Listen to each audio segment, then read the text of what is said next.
Now, as promised, we're joined by Democratic National Committee Chairman Tim Kaine, formerly the governor of Virginia. Thank you for your time tonight, sir. You bet, Keith. Glad to be with you. You heard Rand Paul encouraging you, please keep on attacking the chamber. Do you expect to oblige the man? Well, the American public has a right to know who is funding campaign ads. That's the issue here, Keith. The Republicans have made a concerted effort this cycle to funnel as much of the campaign financing as possible to secret groups. By doing that, they've turned back on 35 years of development that came out of the Watergate scandal toward openness and transparency. And they're doing it in a way that is shocking Americans. Americans have a right to know who's funding the campaign ads. And any Republican who wants to stand up and say, no, Americans don't have a right to know, I would encourage them to do that. The ABC headline on your interview this morning read, Tim Kaine worried Karl Rove may be right. Obviously referencing Rove's claim that donations have been pouring in since the reality of the situation involving particularly the U.S. Chamber of Commerce and Rove's organizations has gotten a little public traction. Are you indeed worried that Karl Rove might be right and this is turning out to a fundraising thing for the Republicans? No, and I never said that in any interview. We're pointing this out because we think the polling suggests, but more important, the right and wrong of this suggests that the Republicans are pushing a secret agenda.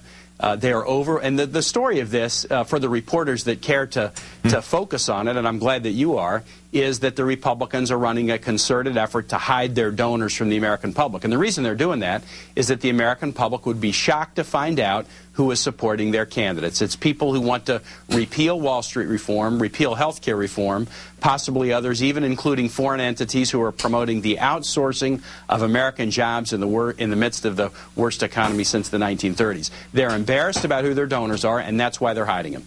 Mr. Rove has made this claim, and as we showed before, the math doesn't seem to add up, because if he has gotten $100,000 in contributions and he's able to produce $2 million, he sort of proves the point of the entire story, that they can take money and pull it out of mystery orifices. But purely on the bottom line of fundraising, is this issue playing out to any significant degree for your party in the last week or so?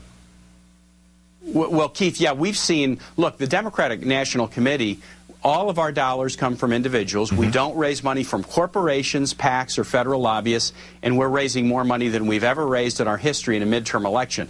But I think it's interesting that Karl Rove's, his first response to this attack was not to defend the rightness of what they are doing, but to say, oh, great, it's a great fundraising thing for us. He has not even addressed the merits of the claim I've made, that one of the biggest improvements in American politics since Watergate has been the trend toward openness and disclosure, and that they are making a concerted effort to roll back that 35-year trend toward openness. He hadn't even defended that. He's just, in a very Karl Rove-like way, rubbed his hands and say, wow, maybe I can raise some more money off this. When the guy who was the architect of their entire plan is worried about the money and not worrying about doing what's right for the American people, that gives you a pretty clear contrast between the two parties today. Well, you're not going to get very far talking openness to Karl Rove, but that's a rhetorical point for another time. But you know what? The good news is the good news is the American public cares about this, as demonstrated by the polling. And to that point, what is next as a matter of strategy? Do you have somewhere to go with this next week and in the days before the midterms? Well, I think we're going to continue to talk about it. The polling shows that over 80% of Americans, Democrats, Republicans, and Independents, this is not a partisan issue, think they have a right to know who is funding these campaigns. And we're going to point out that the Republicans are violating that basic expectations of the American electorate, and in particular races where candidates are being benefited from these secret contributions.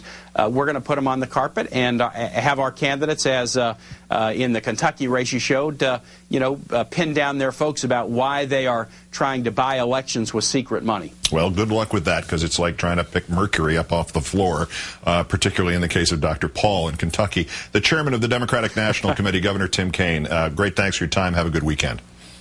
Thanks, Keith.